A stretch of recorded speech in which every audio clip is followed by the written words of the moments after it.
Hello guys, welcome back o welcome sa ating channel LTHP TV.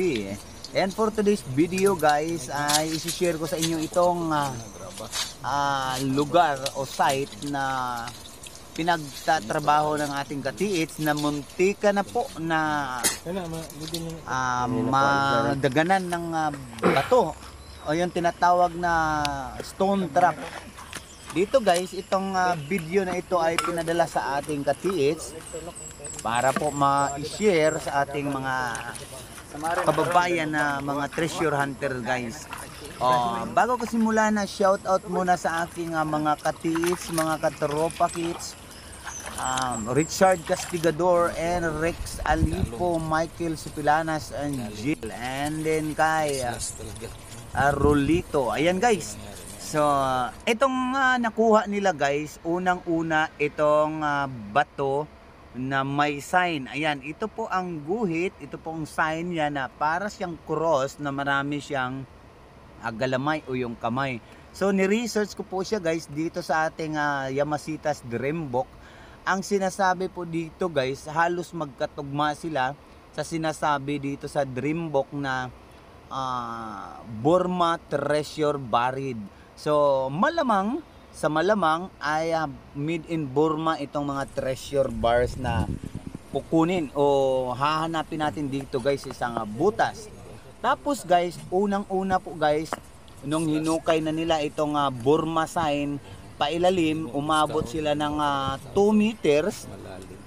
Nakita naman nila itong shoes o itong parang boots. Ayan guys, buta ng bato siya guys, pero ginuhit, hinulmang buta o boots, na ang ibig sabihin naman ay danger.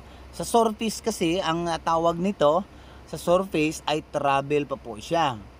Pero pag nasa ilalim mo nakuha, still deep. So continue digging lang pa ilalim or travel left or right, ganun siya. So ito guys, nung dumating na sila ng 3 meters, ay nakitaan nila o namataan nila yung red jasper na pinost ko dati. Yung red jasper naman guys, ang ibig sabihin nearby object but danger again.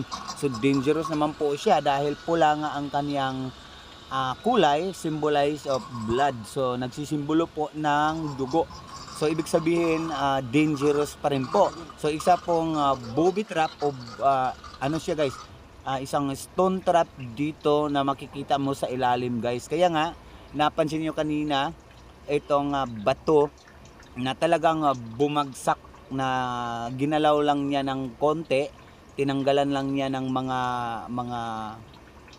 ali guys, tapos bumagsak na. Buti na lang nung hindi nagtrabaho pa sila dyan sa ibaba, yung may tubig na yan, ay buti na lang at pinagpaliban pa nila muna. So kinabukasan nung bumalik sila, yan makikita nyo may tubig na, saka na nila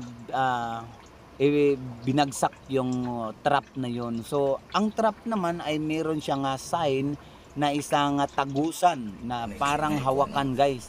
Yan yung ibig sabihin niya ay babagsak yan o stone trap yan. Pero sa kabila ng lahat ay stone trap nga siya. Ibig sabihin niya yung kung saan siya babagsak, dyan na po yung kanyang items o yung treasure buried guys. So dyan na po mismo sa tapat po ng tubig, dahil nga dyan bumagsak yung isang stone trap. So napakagandang site ito guys, kasi ito may living witness din. And then pagdating nila ng 3 to 4 meters, meron naman silang nakuha na itong parang platito.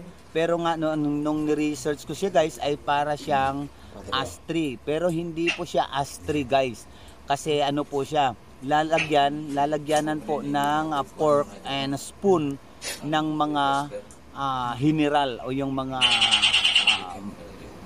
bigating tao guys nung unang panahon. So ni-research ko siya guys, made in France yata siya, ng mga sinaunang tao pa guys, mga kings and queens. So itong kanilang hukay guys ay napakaganda at mapapansin natin pagdating nila ng 5 meters deep ay meron silang nakukuhang parang grasa guys. So ito namang grasa guys, isi-share ko sa inyo. Ang ibig po sabihin ng grasa, pwede ring uri ng kahoy yan na namumulok o nalalanta. Tapos may halo siyang oils and minerals, chemicals. So ang reaction po niya ay nagiging clay.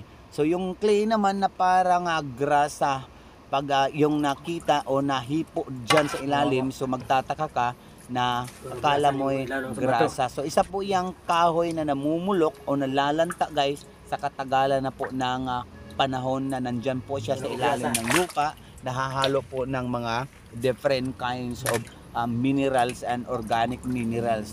So yan lang po guys ang ating kwento ngayon guys. Maraming salamat sa inyong panunood. Please like and share sa mga baguhang pasok.